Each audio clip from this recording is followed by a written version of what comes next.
Alright, we are here in beautiful, sunny Florida, and today, fight fans, I'm going to be breaking down UFC Fight Night 114, Pettis versus Moreno in Mexico City, Mexico. And honestly, man, I'm for sure 100% glad that we get a weekend of fights. I mean, we're about to have a month break of UFC. I don't want to complain too much, but this for sure is probably, in my opinion, the weakest card of the year. I hear the words weakest card of the year quite a bit, and usually I disagree with it. Usually I can find some good stuff, but honestly, man, this card is very, very weak. Not a whole lot, not even a whole lot of prospects. A couple here and there, decent, a couple gems here and there. Um, some exciting fights. The main event is fucking awesome, man. The main event is one of the best matchups you can make in flyweight history, pretty much, man. So, love the main event. Really can't wait for that. Um, yeah, I did come off another losing weekend with UFC 214. Thankfully, though, I did cash yet another underdog bet on the Tuesday Night Contender Series. So, with that, my loss on UFC 214 was very minimal. It wasn't too bad at all. But of course, we're looking to get back on that winning track, and that is indeed what I plan on doing here. But like I said, man, this card's not that great, so don't really love it from a betting perspective too much. I only have 4 plays, which, if you guys know me, that's not a whole lot for me. But the big exciting news, if you guys don't follow me on Twitter, I am indeed a DraftKings player now. I just signed up for DraftKings yesterday. I made 3 lineups for this card. I'll talk a little bit about who I have in my lineups and why I have them in my lineups. No, I'm no DraftKings expert, obviously. I just signed up for this, so don't take into consideration what I say too much. If you want to listen to me, that's fine. I mean, obviously, I'm a long-term proven winner when it comes to betting, but DraftKings is a whole different game, and I'm not sure if I'm going to be quite good at that. We'll see, man. But I'm confident nonetheless. All the guys that I have in my lineups, I'm fairly confident in. I think I'll be scoring a lot of points there. So I'll be talking about a little bit of DraftKings with you guys.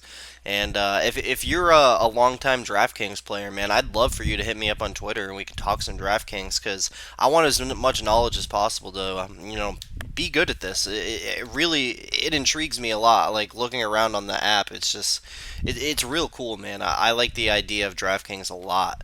But I think that's it, man. I think we can move on to this full 12 fight card. And yeah, man, let's do it. So first fight of the night, we got Jordan Ronaldi minus 230 taking on Alvaro Herrera plus 190. I think the line is probably just about right here, man. Thing is with Ronaldi, he's nothing special by any means at all. Um, it's more of a fade on Alvaro Herrera, who's not great at all, man. Very surprised he's in the UFC. He's he's 1-1 in the UFC. His win being in 30 seconds against a guy who's no longer in the UFC. Last time out, got subbed by Vicente Luque. Luque's a good guy and everything, but I haven't seen anything from Herrera that shows that he's one of the upper echelon of the tough Latin America guys, and I'll be bringing that up a lot. There's tons of tough Latin America guys, and I think when it comes to those tough Latin America guys, there's the level of the basic ones where I rate Alvaro Herrera, and then there's a few, maybe 10% of those guys who are actually real good, like the Yaya Rodriguez's of the world, like a couple of guys on this card, man. Some of the upper echelon tough Latin guys. Very few of them, but they do for sure exist, man. But Alvaro Herrera is not one of them. I don't see anything that impresses me from him. I guess the guy's got power if he's knocking out dudes in 30 seconds in the UFC, but against who? Jordan Ronaldi is a real tough, well-rounded guy who has been in there with real good fighters. His UFC short notice debut, his only UFC fight, coming last year.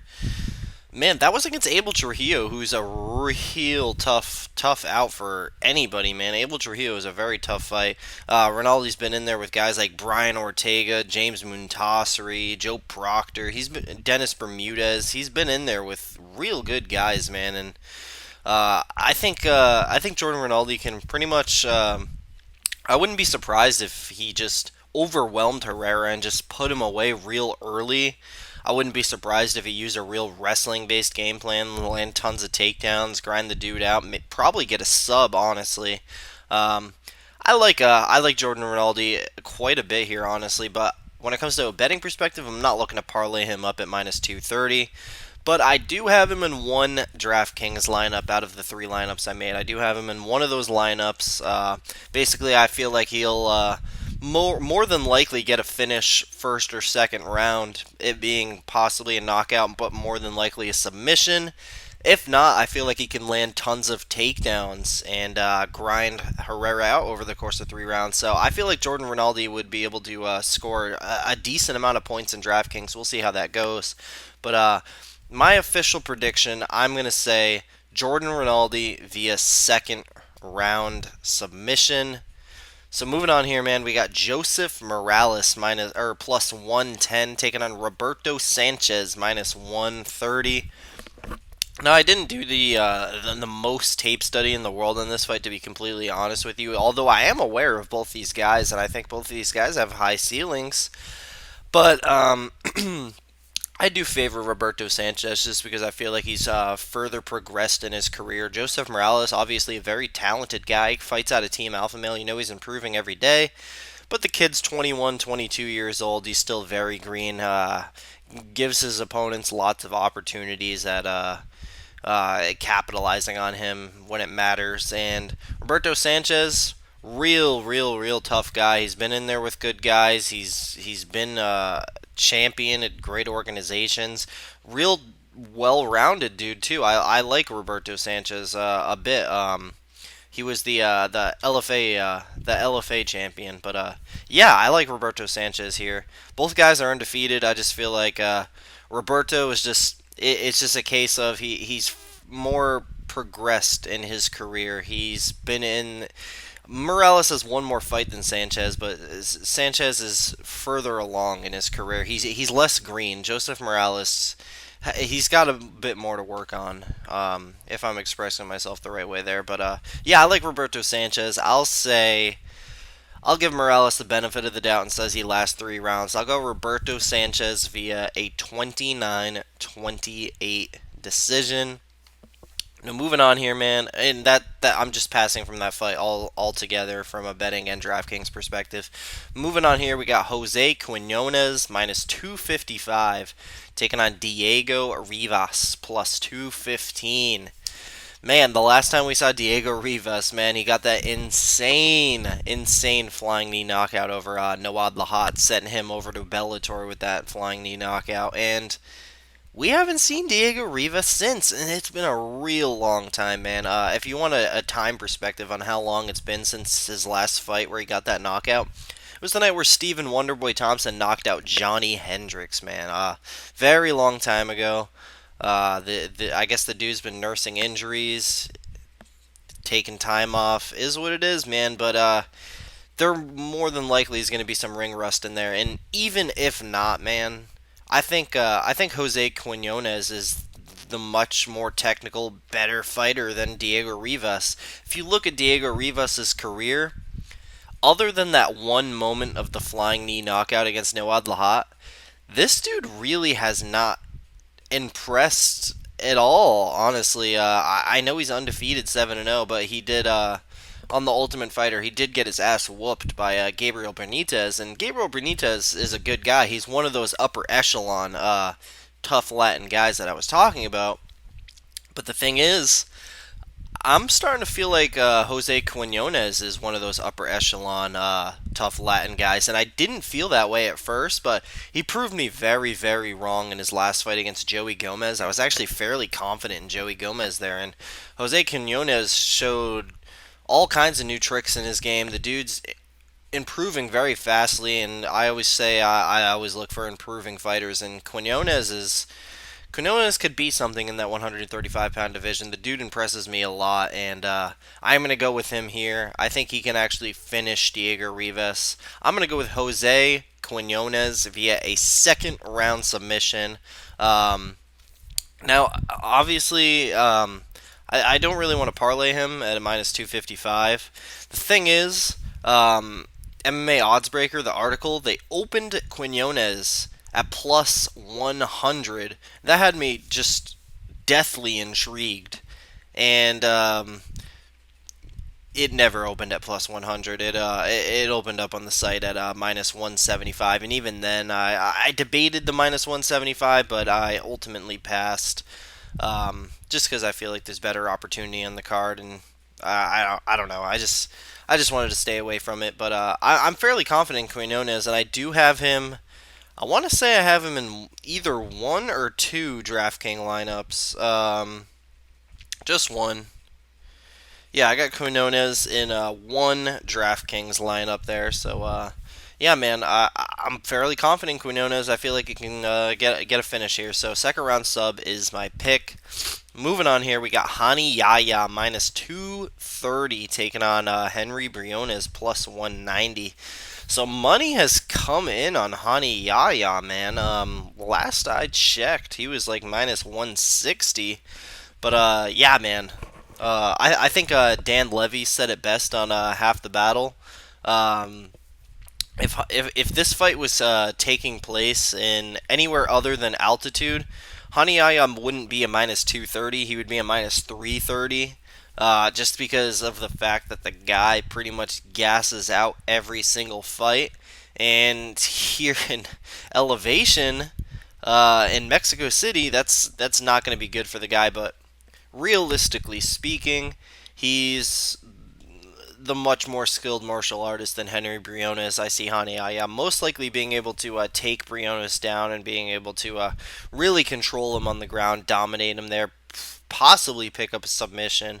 Um, I would be very, very careful betting Yaya here. I definitely don't agree with all the money that's been coming in on him because the way I see the fight playing out, I think Yaya does land those takedowns and control Briones for the first two rounds, dominate him on the mat. I think Briones is tough enough to survive a sub, but who knows? Yaya is very good down there. But then once that third round hits, man, I think we're going to be looking at a very gassed Yaya and a little bit fresher Henry Briones. And I think Henry Briones can give Yaya trouble in that third round, man. Ultimately, I'll go with Yaya via 29-28 decision. I think he can take those first two, then probably drops the third. But wouldn't shock me in the slightest if Henry Briones would be able to get a 10-8 third round, make the fight a draw, or even finish the guy. So I would highly recommend just passing from this fight altogether, man. And that's exactly what I did, passing from this fight altogether. So moving on here, we got Dustin Ortiz minus 200 taking on Hector Sandoval plus 170. And this is indeed my first bet of the night, man. I do have an underdog play here, man. I do have 1.5 units on Hector Sandoval here, at plus 200, so to win 3 units. And man, I just think this is a real good match. And I also have him in I want to say 2 DraftKings lineups. I can look real quick. I should already have this pulled up. I'm the worst. Sandoval is indeed in 2 DraftKings lineups, man. I like him as a dog quite a bit. One of my more confident dog plays of the card. Dustin Ortiz is simply a guy who is on his way out of the fight game. A guy who left the gym that pretty much made him who he is in Rufus Sport. He's going and pretty much training at home now. I'm not entirely sure how serious the dude is taking this. And Hector Sandoval is a guy who gets better every fight. He's in his prime. He's been in there. He went in there and took a short notice debut fight against Wilson Hayes, one of the toughest guys in the division. So props to him. I don't take anything away from him.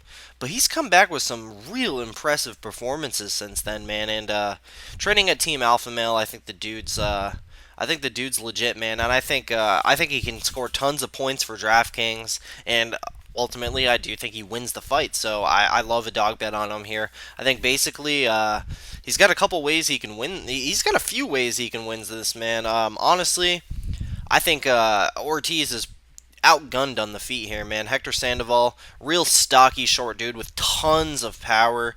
Wouldn't be dude definitely has top 5 power in the flyweight division. Just look at what he did to Matt Schnell in his last fight and tell me that wasn't like crazy, man. Wouldn't be shocked if Sandoval went out there and landed a big bomb on Ortiz and put him away. Wouldn't be shocked if Hector Sandoval was able to stuff the takedowns of Dustin Ortiz and just outstrike him over the course of 3 rounds, landing a shit ton of significant strikes there. And lastly, I would not be shocked at all if the team alpha male guy was able to go out there and wrestle Dustin Ortiz. I wouldn't be surprised if Sandoval landed the takedowns of his own here, man. Dude's super strong. I feel like he can do it for sure. It's crazy, man. I'm actually sitting here debating on putting more on Hector Sandoval here. I'm having a, and this is gonna be crazy because obviously Dustin Ortiz is minus 200. The vast majority of people think he is gonna win this fight, and I've seen some sharp people betting on Dustin Ortiz, but I'm kind of having a tough time seeing how he can win this fight. Obviously, he does have things going for him, like UFC experience altogether. He's been in there with more elite guys, but Hector Sandoval's on his way up, man, and he's here to get into the title picture. And Dustin Ortiz is a guy who's on his way down, who's not simply trying in his career as much as he used to. So I like Sandoval here, man. 1.5 units at plus 200 to win 3 units, and got him in 2 DraftKings lineups. My official prediction is probably the more than likely, I'll say 30-27 decision for Sandoval, but I wouldn't be surprised at all if he put Ortiz away with a big punch. So moving on here, man, we got Jack Hermanson minus 255 taking on Brad Scott plus 215, and this is my most confident pick of the card, man. I got the Joker Jack Hermanson here. So first of all, Jack Hermanson in his last fight against Alex Nicholson. Now I know Alex Nicholson is no world beater, but he's still a tough guy who has wins in the UFC. That was an unbelievable performance. Pretty much absolutely flawless. Just dissected Alex Nicholson in there. I love that. Jack Hermanson is a very, not only just well-rounded, but a very intelligent fighter at that. Like the guy a lot. He's definitely on his way up. He had a hiccup against Cesar Moutanche, but Cesar Moutanche is a very tough dude. Tough out for anybody. And Brad Scott, on the other hand, he did just squeak out a split decision over Scott Askham in his last fight. He was thinking about retirement before that fight, man. He would have retired if he lost that fight to Scott Askham, and if retirement's on your mind, that's not good. Didn't particularly look good in that fight. Really has never looked that great anyway. There's just, Brad Scott does have some good attributes to him. Like, the dude is tough as fuck. The dude is durable as fuck. And I think probably he might be able to hang in there with Jack Hermanson over the course of 3 rounds. But I really feel like Jack can finish this fight because he's way, way, way better on the feet. Like, the striking of Jack Hermanson is much sharper than the striking of Brad Scott here. I think Brad Scott is going to get frustrated on the feet, start to look for takedowns, and Jack Hermanson, a guy who's worked on wrestling quite a bit. Obviously, we just saw him take down Alex Nicholson, a real big middleweight. I think Jack Hermanson's takedown defense can hold up, and he can light Brad Scott up on the feet. Possibly get an early knockout.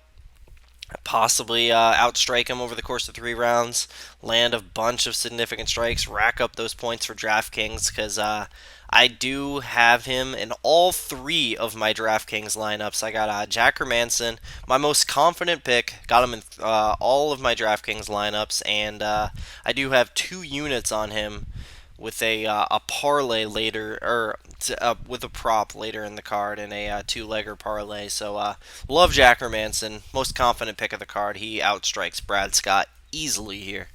So moving on, we got Alejandro Perez minus 130 taking on Andre Sukum Toth plus 110, and I like the dog here, man. Not by much though. I do favor Sukum Toth, but it's not by a whole lot.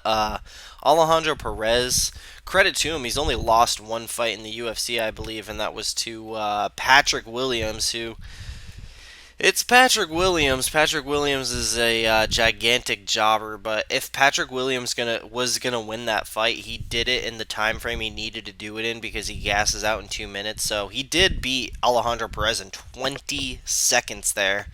Um, Looking at Perez's UFC run here, the dude's got the dude's he's got some all right wins. His best win is probably Quinones for sure.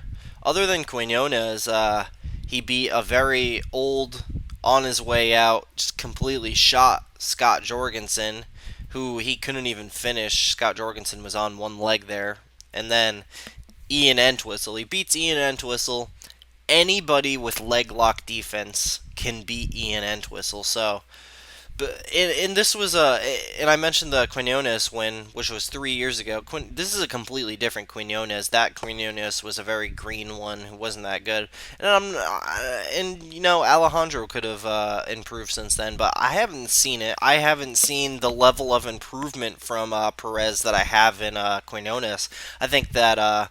And those guys actually fought twice. Quinones won the first time. Perez won the second time. I think if they have a trilogy fight, I think Quinones for sure beats Perez there, man. I just haven't seen the level of improvement from Perez that I have from Quinones, and I think Sukum Toth here, man. He came in against Alvin Morales in his UFC debut.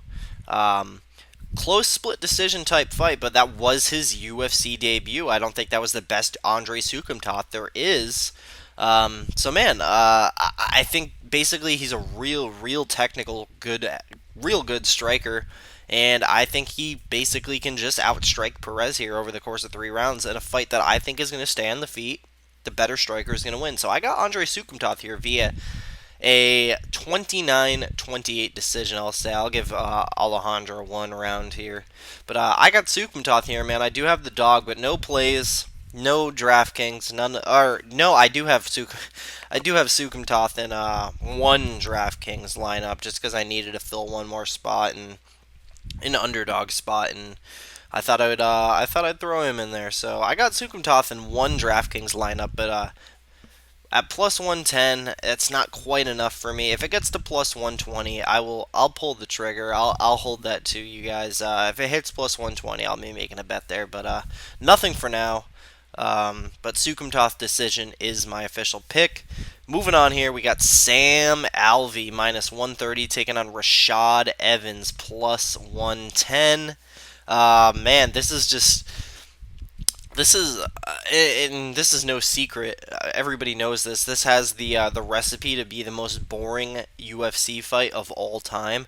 And since everybody's saying that and everybody thinks that, and it's so obvious that that's going to happen, I bet this fight's going to be a barn burner. Just watch, man. I bet these guys go in there and absolutely swing leather and one of them goes down.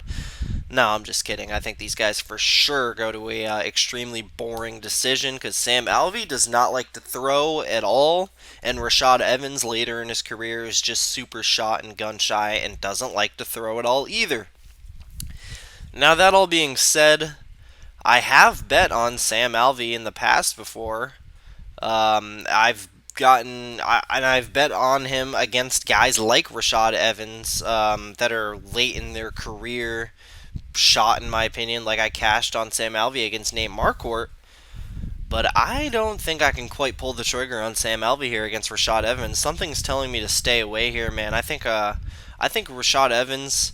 Now I don't think he has it anymore. But I still think he wants it. I think Rashad Evans still wants this, and I think he can do enough to squeak out a decision over a very low volume fighter like Sam Alvey. I thought Rashad Evans was too. It was clear that Rashad Evans is the more skillful guy than Dan Kelly in that fight. It was just the problem of him not throwing enough volume. And Dan Kelly is a guy that does throw. Dan Kelly is a real solid fighter for what he is. Sam Alvey, I don't think he's going to be throwing enough to make it clear that he's going to win this fight. I think Rashad Evans, the veteran that he is, I think he actually may be able to pull this one out. I'm going to go with Rashad Evans via a 29-28 decision. Now, obviously, at plus 110, I do not want to pull the trigger there. And it's funny, man. Pre-tape, and I actually tweeted out like a month or two ago, I said Sam Alvi is for sure going to KO Rashad Evans. And I don't know what my thought process was there. I have no idea why I tweeted that out or said that. I don't see that happening. I quite like the over here, honestly. It's at minus 175. That's not bad at all. Um, Not bad at all for sure. I wouldn't hate you guys if you wanted to parlay that up, but I'm passing just because this is a fight I want to stay away from altogether. Rashad Evans, the price on him was real good at one point. Let's see, the peak. It looks like the peak was somewhere around minus 30, minus or plus 135, plus 140. If you got that line on Rashad Evans, I don't hate you at all for it. But now at plus 110, I wouldn't recommend. But the pick is Rashad Evans, man. I think he can pull one more victory out of the hat and hopefully walk away with a win, man. I'd love to see Rashad Evans go in there and get a win over Sam Alvey and then just call it a career. That would be amazing. But yeah, man, passing from this fight altogether. But Rashad, the underdog, is the pick. So moving on here, man, we got Martin Bravo minus 320 taking on Humberto Bendene plus 260. Not sure if I'm saying that name right, but Martin Bravo is your biggest favorite of this fight card, and I wouldn't say rightfully so. I feel like Jack Hermanson should probably be a bigger favorite than him, but Martin Bravo is my second most confident pick of the card, man. I think he's a real solid guy, and like I was alluding to earlier, I think Martin Bravo is one of those upper echelon tough Latin America guys. And now Humberto Bendene, he is not one of those tough Latin America guys. I don't even know where they got him from, where he came from, but he's based on what I saw from him. He's not in that upper echelon of Latin America guys. He is in the bottom of the bracket, in my opinion. He's not that great, man. And there's more than just the skills that go for Martin Bravo here. Martin Bravo, he's actually fought in the UFC before. This is his sophomore appearance. Got a finish in his first fight against a real Claudio Puelles. Is not a slouch at all. That was an impressive performance from Bravo. And Humberto, he's all right, man. I would say that maybe he has some potential, but I don't think he's on Martin Bravo's level at all here, pretty much. Just saying. I think Martin Bravo can outstrike him. I think Martin Bravo can take him down. Uses superior grappling skills. I like it a lot. I think minus 320 is probably warranted here. I like Bravo here, man. And I think the most likely outcome here is probably he takes Humberto down and submits him. And I do have Bravo in two DraftKings lineups, but I didn't feel like parlaying him here, so no bet on Bravo, but two DraftKings lineups. Now moving on here, man, to probably my second favorite fight of the card. I love this, man. Can't wait. We got Alan Joban minus 170 taking on Nico Price plus 150. Now, I love this fight, man, and I do have a decently strong stance here.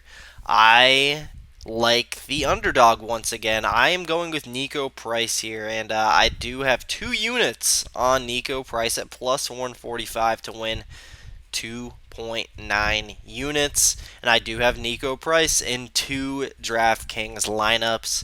Feel like he can, with the way I think he can win, I think he can score tons of points, and I do think the guy wins here, man, and I'll explain why. Alan Joban is he's long in the tooth, man. He's 35 years old. He's getting towards the end of his career. He just got demolished in his last fight. He just took another ass whooping, added to the ass whoopings he's received throughout his career.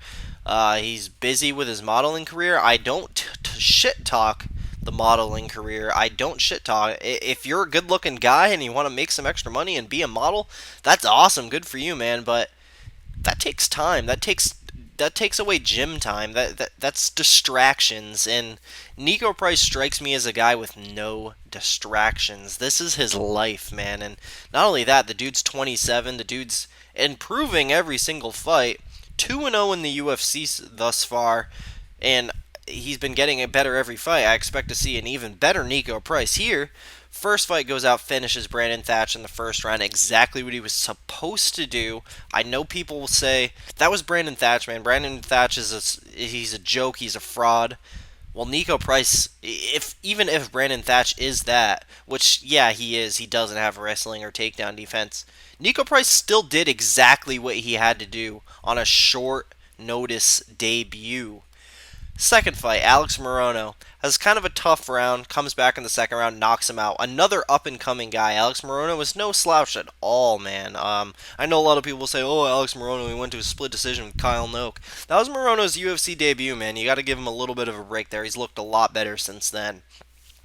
So Nico Price has came in here. He's showing a lot of good stuff. Dude's in his prime, 27, on his way up. Alan Joban's a guy who's just got crushed in his last fight. 35 years old, distractions, on his way out.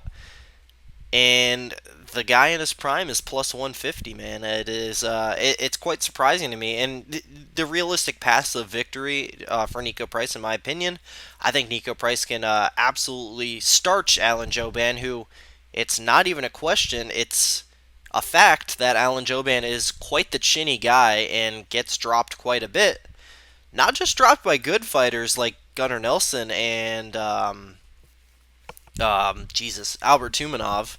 Got dropped by Matt Dwyer. Got dropped by Warley Alves. Guys who aren't in that upper echelon. And so even if Nico Price comes in, even if Nico Price turns out to not be an upper echelon top 10, top 15 guy, Alan Joban's been dropped by guys who aren't anyway. I feel like Nico Price can absolutely just land a big bomb, put Joban away early. Nico Price is a pretty stocky guy. He's got power in his hands. He's got a lot of finishes. And not only that, man, I feel like Nico Price can wrestle Alan Joban here. I feel like he can utilize takedowns and grind Joban out over the course of 3 rounds. That wouldn't surprise me at all. So obviously from a betting perspective, it's easy bet because I think he wins and the guy is plus 150. And then in DraftKings, I love it because I feel like the most likely outcome here is a Nico Price first round KO. Or if he doesn't win in that way, he's going to be landing a bunch of takedowns, winning a decision there. Alan Joban, I feel like he has to fight the perfect fight here and outstrike Nico Price over the course of 3 rounds. And I know a lot of people saying Alan Joban is going to give Nico Price his first loss of his career. Alan Joban gave Bilal Muhammad his first loss. Alan Joban gave Mike Perry his first loss. Okay, Bilal Muhammad came in against Alan Joban short notice during Ramadan, and Bilal Muhammad still got a 10-8 round over Joban in that third round. Came super close to finishing him. It was an impressive performance from Joban, but all the circumstances and the fact that Bilal Muhammad was still able to 10-8 him in that third round and come damn near to finishing him. And then Mike Perry. Mike Perry is a guy who either he lands the big bomb or he just has nothing for the guy. And Alan Joban, he put together a great game plan. Props to him. That's the best win of his career for sure. But Mike Perry's a guy with no defense, and the fact that Alan Joban was just able to keep hitting Perry with strikes, Perry was just never able to get off. And honestly, in hindsight, it was pretty much a tailor-made matchup for Alan Joban there. There was a good fight for him and a good performance, but Nico Price, in my opinion, doesn't have quite the power that Mike Perry has, but I feel like he could be the more skilled, well-rounded guy. I don't think Mike Perry could have utilized takedowns in that Joban fight. I feel like Nico Price can do that, and I feel like Nico Price is... It's pretty obvious. It would be hard for you to disagree with this. Nico Price has the far better fight IQ than Mike Perry. So I love Nico here, man. I know I've ranted about it for quite a bit, but yeah, 2 units on Nico at plus 145 and into DraftKings lineups official pick first round KO. Moving on to the co-main event here, man, we got Alexa Grasso minus 165 taking on Random Marcos plus 145. Really not interested in this fight too much. Don't want to talk about it a whole lot. I think the line's about right. I think Alexa Grasso, for the most part, is going to be able to stuff takedowns and outstrike Randa here over the course of 3 rounds. She's the much better boxer here. Marcos obviously going to be looking for those takedowns. It's just a question whether or not Alexa Grasso can stuff them or not, and the lines indicate, and I would agree with the lines, that Alexa Grasso would be able to stuff the majority of the takedowns there. And Randa Marcos, she's a tough girl. I think she can hang in there for 3 rounds. That all being said, I'm not entirely confident in either girl, even though Grasso is my fairly solid pick there. What I'm confident in is that over 2.5 rounds, man. I love the over in this fight, and that does indeed finish off that 2-leg parlay with Jack Hermanson. So I got Jack Hermanson parlayed with the over 2.5 rounds in this ladies fight. I got that at plus 100, so 2 units to win, 2 units. But Grasso, I'll say 29-28 decision is my official pick. So moving on here, man. Main event of the evening. We got Brandon Moreno minus 170 taking on Sergio Pettis plus 150. Now, I want to share a really interesting fact with you guys here. So, I have bet on Sergio Pettis his last 3 fights against Chris Carriasso, Chris Kalidas, and John Moraga. I have cashed all 3 times. Brandon Moreno, I have bet against Brandon Moreno in his last 3 fights against Luis Smolka, Ryan Benoit, and Dustin Ortiz. I have lost all 3 of those. And what's the most interesting thing here is I am indeed betting Sergio Pettis for the 4th time in a row and am betting against Brandon Moreno for the 4th time in a row. So one of these streaks has to end. Either I'm finally going to win money on betting against Brandon Moreno, or Brandon Moreno is going to sting me for the 4th time in a row, and my streak on winning with Sergio Pettis is going to end. I got 2 units on Sergio at plus 145, and I actually have I have both of these guys in all 3 of these of my DraftKings lineups, just because I feel like no matter, I feel like they're for sure gonna both score a shit ton of points here. If Moreno wins, I feel like it's probably gonna be an early 1st or 2nd round finish. And then obviously I want Sergio in there. I feel like he can score a bunch of points. I feel like he can finish. But realistically here, man, talking about the fight, I think Sergio Pettis is clearly the more skilled guy here, man. And with the more UFC experience, been in there with big guys, Sergio has been around the block. He fought Alex Caceres, who's a 145-pounder. Sergio Pettis has fought a guy that's 20 pounds bigger than him, and props to him. He got to like the last 20 seconds of the fight. Caceres was able to pull off a sub. But man, Sergio has looked so good since then. The Benoit fight, that was like his real first fight where he looked like elite, looked real good in there. Simply got caught. Now, getting caught is what I feel like is Brandon Moreno's best chance in this fight. I feel like Brandon Moreno has to catch Sergio with something big here. I feel like he has to wrestle. I don't think he can. I think Sergio can actually stuff off those takedowns. And when it comes to the striking, man, Sergio's got him all day, in my opinion. Sergio is a very, very skilled, clean, intelligent striker, and I don't think Brandon Moreno stands a chance when it comes to that. Moreno just has to wing bombs and hope for the best, in my opinion. Looking at Brandon Moreno's record, obviously he's undefeated in the UFC, 3 straight wins, but he had that fight against Alexandre Pantoja on Tough, where if you have not seen that fight, I highly recommend seeing that fight for a bunch of reasons. It'll for sure give you a more reasonable pick here in this fight. It was an awesome fight, to say the least. It was a real close first round, exciting first round. Then in that 2nd round, Brandon Moreno really, really slowed down, and Pantoja just took over, was picking him apart on the feet, got him down, and subbed him. And man, I don't know. Brandon Moreno just left it all in there in that first round, and I feel like if he leaves it all in there in that first round in this fight against Sergio and he doesn't get that finish, Sergio is going to start to take over dramatically, and that is what I think happens here, man. I think Brandon Moreno, obviously, the guy lives in Mexico, so I don't think the altitude, it probably won't be a factor to him, but it really could be, man. It could.